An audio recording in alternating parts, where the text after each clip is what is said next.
Hello, I'm gold medalist and internet influencer Jared Spool. And today we're going to talk about how design is a team sport.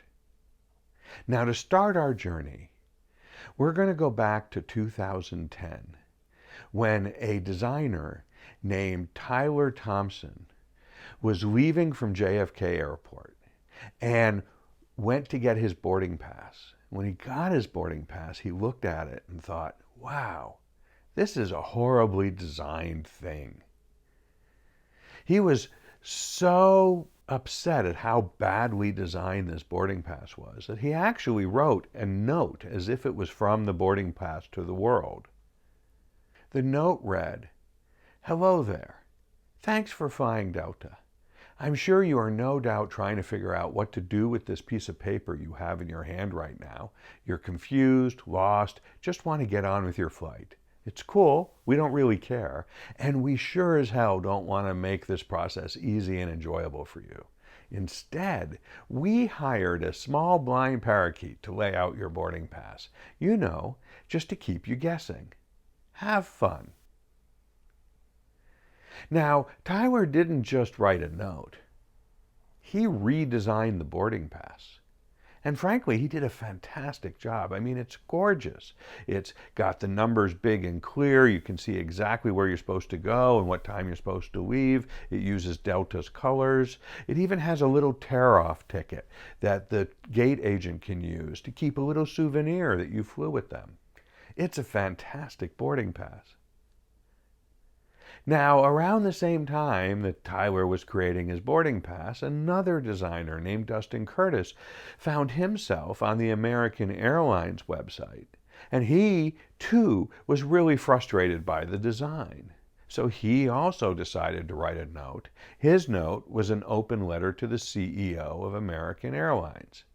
He wrote, "If I was running a company with the distinction and history of American Airlines, I would be embarrassed, no, ashamed, to have a website with a customer experience as terrible as the one you have now." And like Tyler, Dustin didn't just stop with a note. He went off and he redesigned the American Airlines website. Now, what Tyler and Dustin did was they designed better versions. In this act of designing, we have a definition for the word design. We call it the rendering of intent.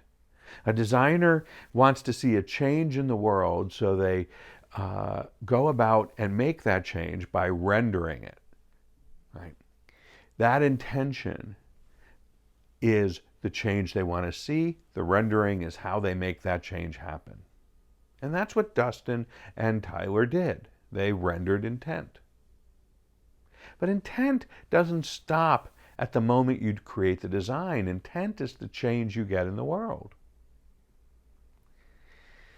Turns out there's a little bit more to Dustin's story. Because his blog post that showed his redesigned American Airlines website, well, that got a lot of visibility in the design world. And it made its way to the American Airlines design team. And one of the designers on that team ended up writing this very long email to Dustin, explaining how while Dustin's design was in fact really well done, there was no way that was going to ever happen at American Airlines. He went on to explain the technical and the political reasons that something like this just could not happen at a big corporation like American. Dustin thought his email was pretty good, decided to publish it anonymously on his website. But even though it was published anonymously, the American Airlines design team, well, it's just not that big. And the executives at American, they figured out who wrote it. And they fired him. So what was the change in the world? What was the intent that Dustin Curtis had? Did he get all the intention he intended? Because a lot of stuff happened here. There's another factor that Tyler and Dustin did not take into account, and that's context. Context is where our design happens. It's the envelope that our designs live inside of. And context is really important to whether our designs make a difference in the world, because that's the world that they have to make a difference in. We can explore this a little further by going back to Tyler's original boarding pass, because Tyler's boarding pass has some really interesting contextual issues. Now, Tyler created this boarding pass because he was a designer. At least he thought he was a designer. And we know that he thought he was a designer because, well, everybody thinks they're a designer. But Tyler, in fact, demonstrated a lot of really good design skills. You could see that he had a lot of background in print because this is a very well laid out boarding pass. Exactly what he was going for. But there are some interesting contextual issues here. Let's take this pass apart for a second, shall we? First, it's printed in 4 colors. Now, the printer that you might even have in your home could probably do 4 colors, but the printer that Delta was using was only black and white. It was a thermal printer. It did not have the capability to do 4 colors. This boarding pass also uses something called bleed edging. And bleed edging is the ability to print right up to the edge of the paper. Again, the printer you have in your house probably can't do that. It needs a place for the rollers to go. So as a result, it can't actually print all the way up to the edge. Those types of printers are pretty expensive. The printer here is also 300 dots per inch. 300 dots per inch printers, they do exist, they're easy to do, but they're also more expensive than the 75 dot per inch thermal printer. In fact, thermal can't easily do 300 dot per inch. And it takes longer to print that many dots. And this is printed on white stock. We know this because there is no such thing as white ink. So the only way to get those white letters on the black and colored background is to use the background of the stock, let it come through. Well, that's an expensive type of stock to actually print. And a thermal printer can't print white.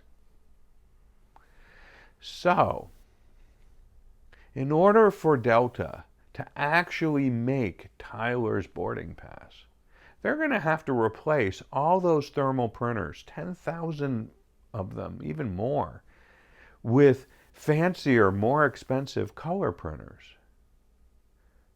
And they're going to have to change the paper size and add cutting for bleeds so that they can do that fancy bleed edging. And all that color means cartridges. Remember, a thermal printer doesn't have any cartridges. It literally uses heat to do the printing. So the thermal printer does not require ink. If it doesn't require ink, you don't have to stock it in a storeroom. You don't have to worry about it running out. But with these new printers, with all that color, if just one of the 4 colors runs out, the printer is offline. That's one more kiosk or one more gate agent that can't do their job. So this is a problem. Given that real world context, which design is actually better? Which one is more perfect? That's the real question here. That's what makes this really hard. This idea of a better design, well, it means that there's also a worse design. If there's better, there's worse. If there's good, there's poor. Well, let's talk about poor design for a minute. Poor design can go one of 2 ways. Either it's the right intention that's been rendered poorly, or it's a poor intention that was actually rendered pretty well. Tyler's design feels more like the second case. It's a great rendering, but the intention is not very good. Same with Dustin's. If we want to improve design, we have to work on both our intention and our rendering. Both of those things need our attention and need us to improve and constantly get better.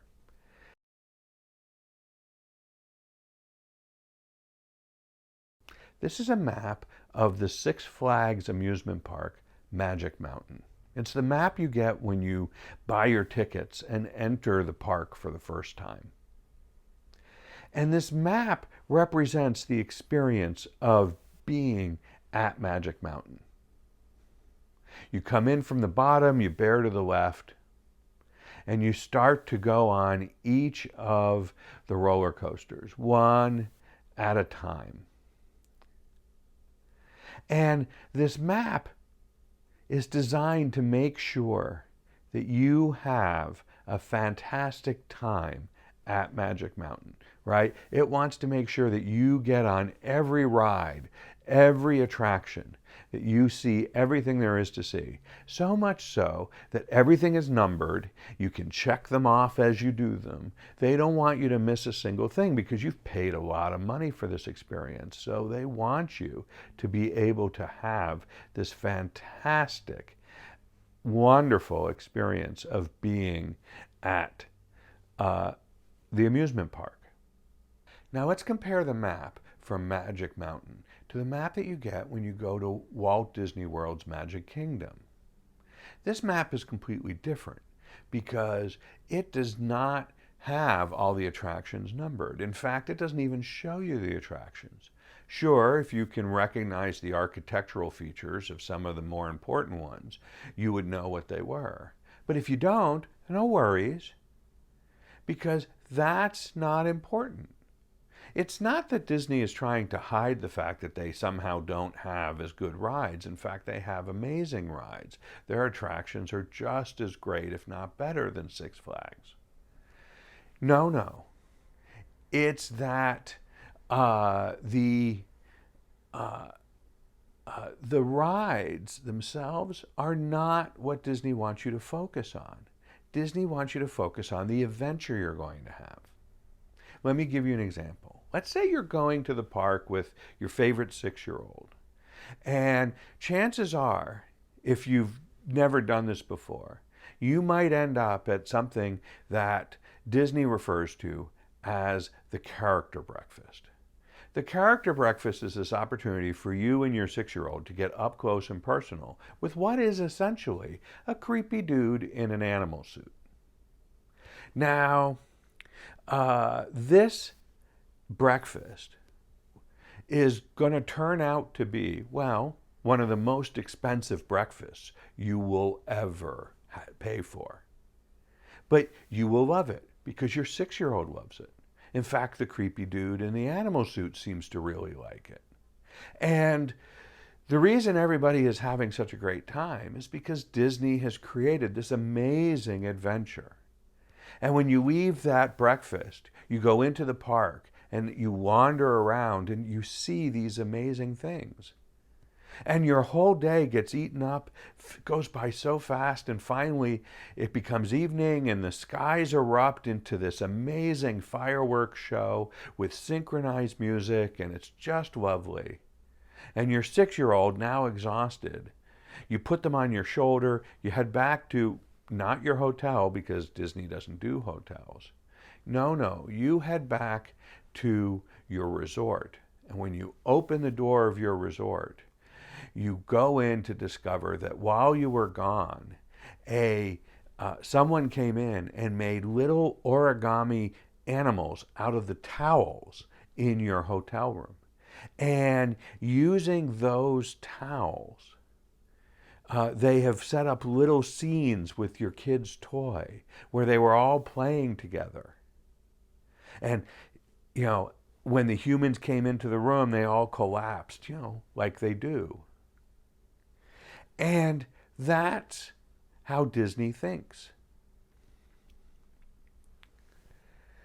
Six Flags, their view of the world is they are a bunch of activities. Do this activity, then you do this activity, then you do that activity. Disney takes it further. Disney doesn't just think in terms of activities. Disney thinks in terms of experience. There's an entire experience to going to the park. And experiences not just have activities, but have all the things that happen in between the activities. And that's what makes Disney Disney. Now, the reason I'm telling you all this is because we need to think about the process that we use to design our products and services. Should our process be a set of activities, or should it be more like Disney and be an experience that not only thinks about the activities, but what happens in between those activities? So let's talk about creating a design process. If you look up design processes on Google and you check out the images, you're going to see basically two flavors. There are loops and there are diamonds. And we seem to be in some sort of jewelry phase of the UX process. Well, here's the thing. The most common one that's talked about is what's called the double diamond. The double diamond is this process where we alternately diverge and then converge, having 4 distinct phases where we discover what we're doing, then we define the problem, then we develop a solution, then we deliver that solution. This is a design process, and it's a process that lots of folks have adopted, though the reality is that design processes are very much something that we don't really think about. We just sort of take as fact. There's more than one design process. There's lots of different design processes, and we can create our own. Dustin and Tyler created their own. They called it, I'm pissed off and I'm going to show you how I think you should do it right. But that's also not necessarily the design process we want. We want a design process that's intentional, that takes into account the different people who are working on our teams. And in order to do that, we need to answer some basic questions. We need to think about the design of our design process. And so the process of thinking about what we want our process to be, well, it's going to involve a lot of questions. Questions like, who is on the design team? And how will those people add value to the team? Once we know how they'll add value, chances are they're not people who have done this thing before, and as a result, when are they going to need some support from us? When are they going to need help to do this well? And similarly, how are we going to introduce the process to them? How do we help them get on board with it? And when we're done and things have gone amazingly well, who is going to get the credit for those successes? And similarly, if things don't go well, who's going to take the blame? These are the types of questions that we need to answer when we're putting together our design process. And by answering these questions well, what we do is we end up creating a very inclusive design process, one that allows us to bring in people from all over the organization and have them participate as partners in our design process. And we found that this sort of inclusive approach is really the most effective way to create great design processes. But in order to make this work, we have to take something into account. And that's the fact that we have an influence over those partners. We have to understand how it works. Now, back in the 1960s, a couple of psychological scientists, social science professors, they were doing some research and they uncovered something really critical. Now, they gave it an absolutely boring name. They called it the effects of experimenter bias on the albino rat. But Richard Rosenthal and K.L. Fode, they had hit upon something that will turn out to be really important in our work. The way they hit upon this was that Dr. Rosenthal went to his local psychological testing supply store, went down the aisle where they have live rats, found a handful of rats, put them in a shopping cart, checked out, went back to his office at the university, and proceeded to take the rats that he bought and put them into 2 cages. Now, that in itself wasn't remarkable, but what was remarkable was what happened next. He labeled each cage with a sign. On one cage, he put the sign that said smart rats. And in the other cage, he put a sign that said dull rats. What he did next was the real experiment. He and Dr. Fode invited the real subjects of this experiment, not the rats, but in fact their grad students, to come into the lab, grab one of the rats out of one of the cages, didn't matter which one, just pick one, and proceed to run those rats through a battery of tests that they had done dozens of times before to test which rats were really good at running through these tests. And what they found, what the grad students found when they were done, was that the rats that came out of the cage that said smart rats uniformly outperformed the rats that came out of the cage that said dull rats. And that was incredible, because remember, when Dr. Rosenthal put the rats in the cages, they weren't labeled, and he did no sort of assessment as to which ones were smart and which ones were dull. So here it was that somehow the rats in that cage were outperforming. So they reran the experiment with different grad students and found that they got the same results. And they ran it again and got the same results. No matter how many times they ran it, they always got the same results.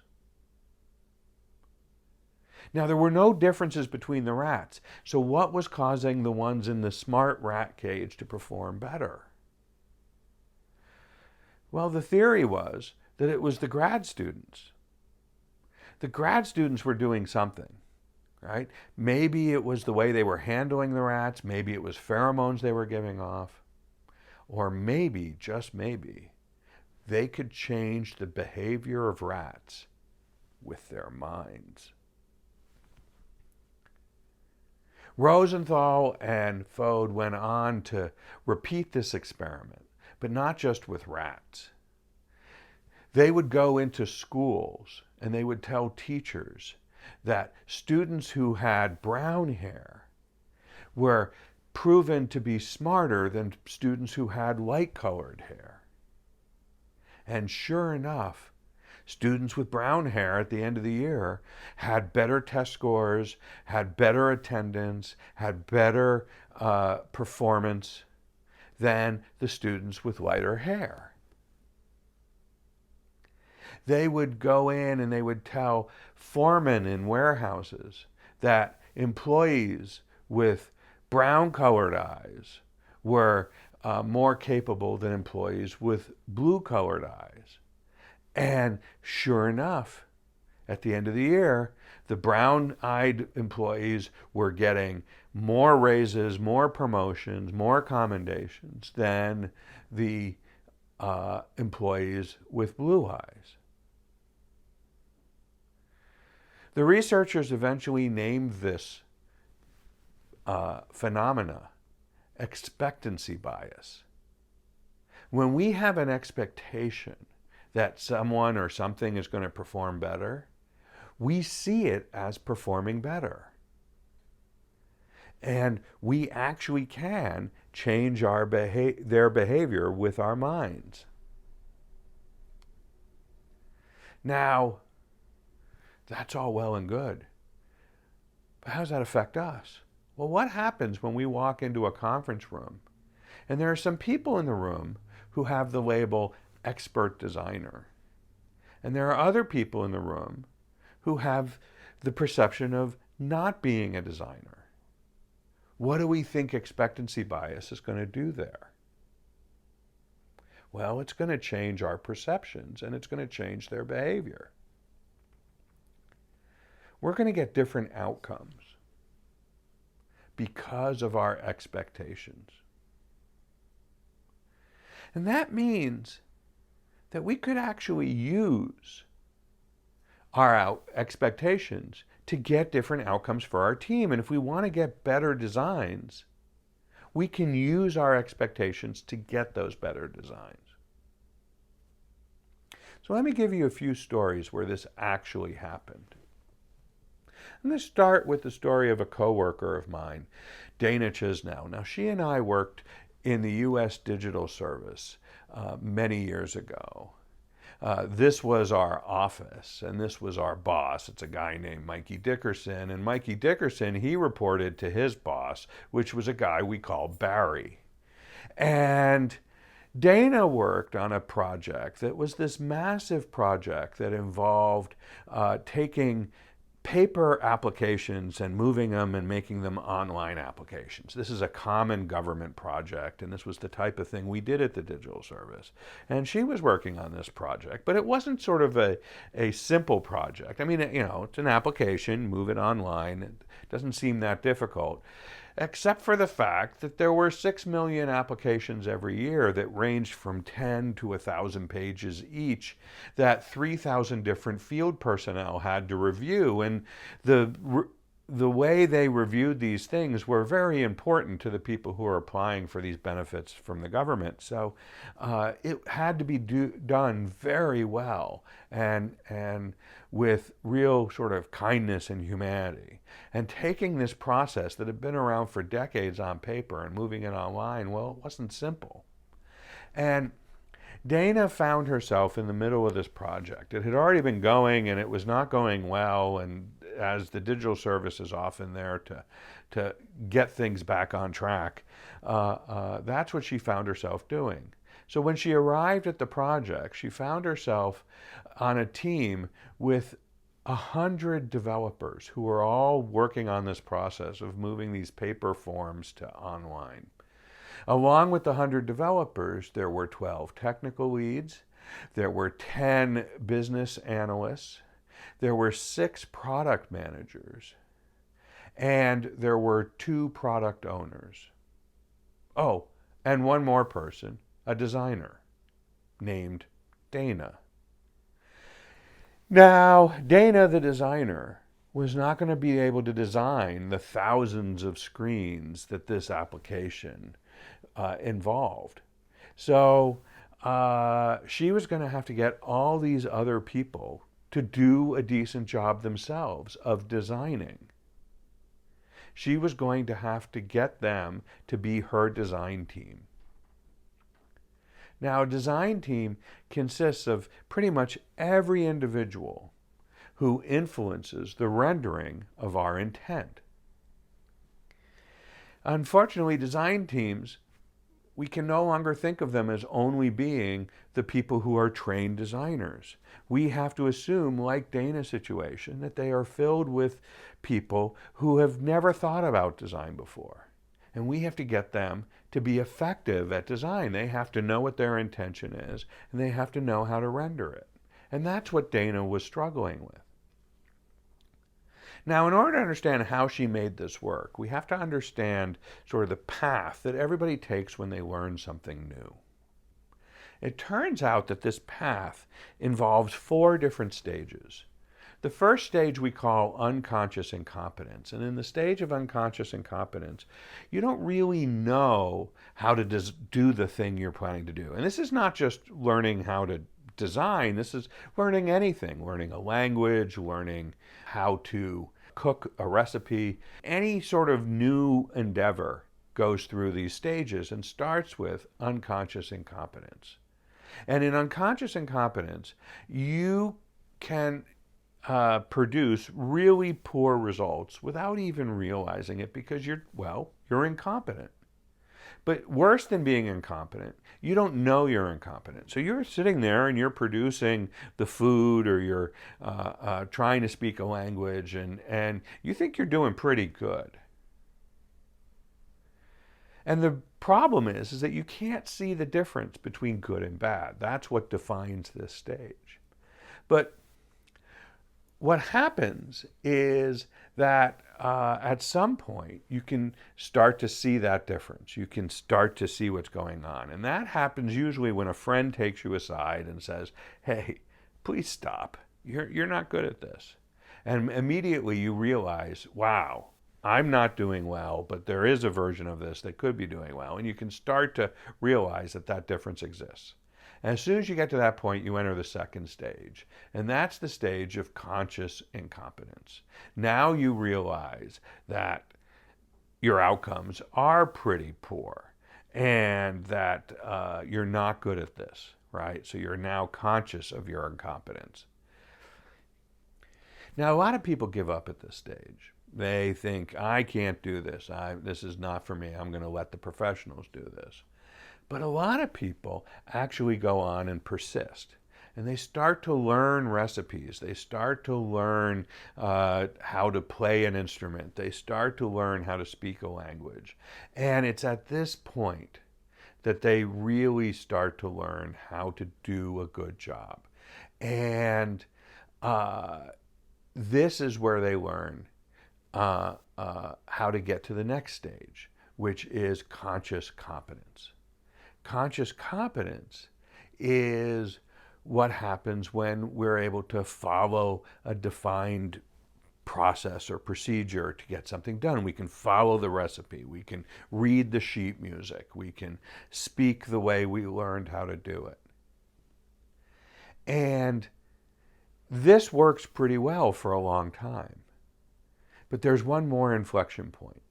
And that's what happens when one day they walk in and they need to make dinner or something and they don't have a recipe, but they just cobble something together.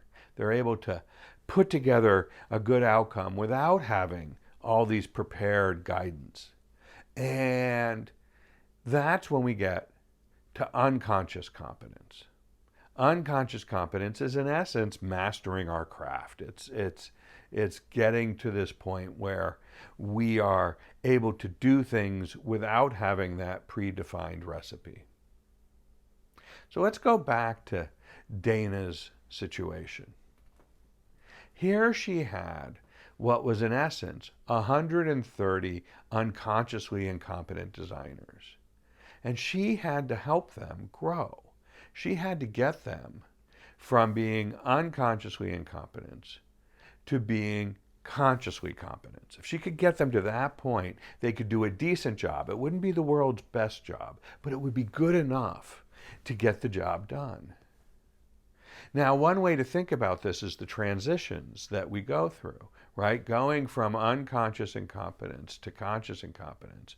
Well, that's an act of literacy, right? We're learning the difference between good quality and poor quality. And when we're going from conscious incompetence to conscious competence, that's what we call fluency. We're practicing over and over again these methods of creating good outcomes on a consistent basis. There's one more stage going from conscious competence to unconscious competence, and that's what we would call mastery. Mastery is how we get all the way to the point where we have mastered the craftsmanship. We have gotten to the point where the work feels intuitive to us. What Dana needed was to get folks to be literate and fluent. She didn't need them to be masters. Now it turns out that strategically, there are lots of different ways we can get people to be literate, get people to be fluent. And we've created what we call a set of plays that we can use. And we've got like 135 of these different plays. Here's a small sample of the ones that we have. And we can use these plays to help people get literacy, to help people get fluency, to help people get mastery. And what's interesting is you use different plays for different things. Dana chose a particular play. That play is called immersive exposure. And that particular play involved getting all of those people to meet the users, by having them meet the users on a regular basis, those field agents who are going through the forms and the people who are applying for the benefits, by having them meet those folks, Dana was in a position where she could get those teams to realize that they weren't producing good outcomes at first and what better outcomes would look like. And then she could guide them, each of them, to produce better outcomes, to become more fluent. And that was what she ended up doing. And the system launched, and it's been a resounding success. So that's Dana's story. There's another person whose story I want to tell you about. This is Sid Harrell. And Sid Harrell has been working in a government also for a long time, mostly at the state and local level. And she was working at this time for an organization called Code for America. And at Code for America, her job was to teach people how to do research into who their users are and what they needed. And one of the people she ended up teaching was this person. This is Jonathan Feldman. He was the CIO for the city of Asheville, North Carolina. And he, at Asheville, was trying to build a application that would basically surface all the information that the city knew about you based on an address. You type in your address, it tells you all the things. And he was at a Code for America conference, and Sid was teaching a workshop on guerrilla usability testing techniques. Now, usability testing is the process where we just sit people down in front of a design and see what they do.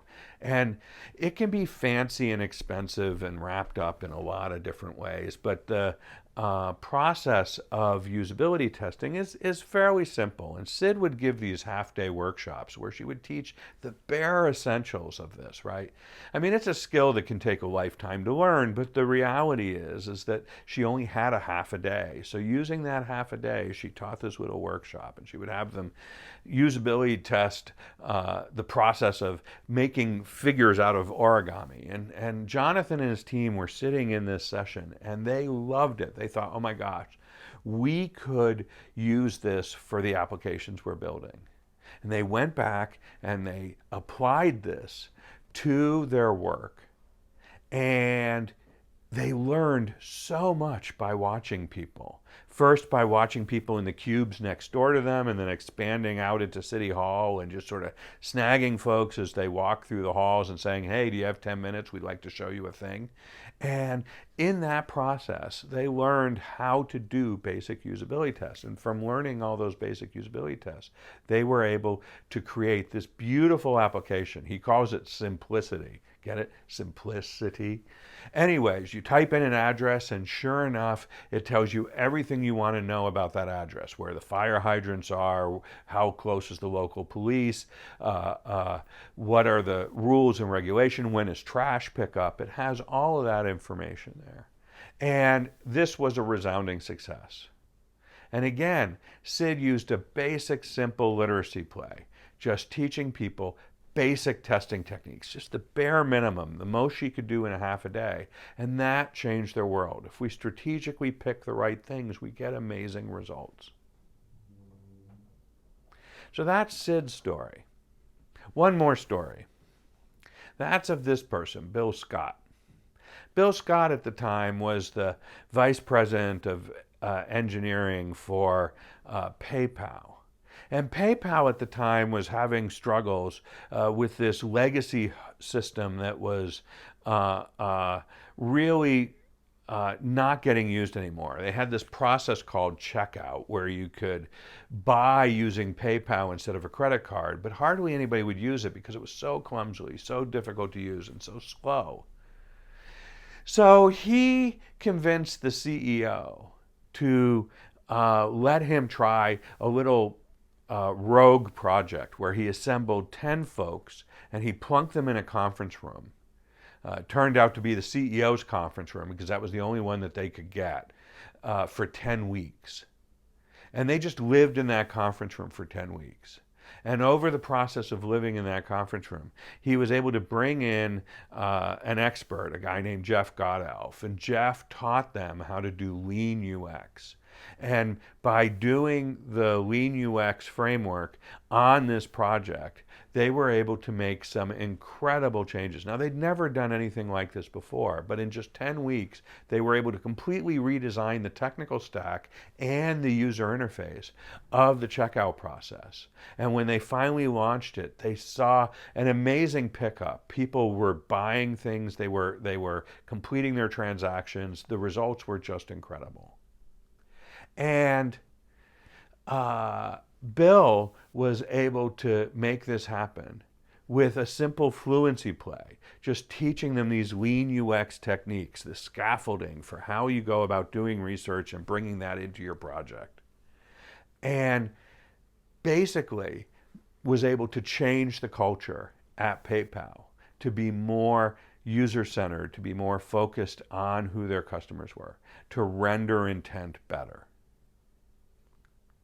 All of this happened, all these three stories, from Dana to Sid to Bill, all this happened because they were focused on the same mission. They were trying to help every team member become consciously competent. And they did that because they were able to bring their expectations that every team member had the potential to be a designer. This turns out to be the foundation of a program we've put together. We've put together this 2-year school called Center. And in this school, we teach 30 different courses. And I started to look at which of these courses were really about working as a team. And I realized that a huge number of them were, in fact, team-specific courses. That they were very much about how do you work together as a group, and how do you set the expectations that everybody, whether they are trained as a designer or not, are capable of actually helping us design. And this is critical, because what we're really talking about here is the fact that everybody thinks that they're a designer. And we should embrace that, because they are designers.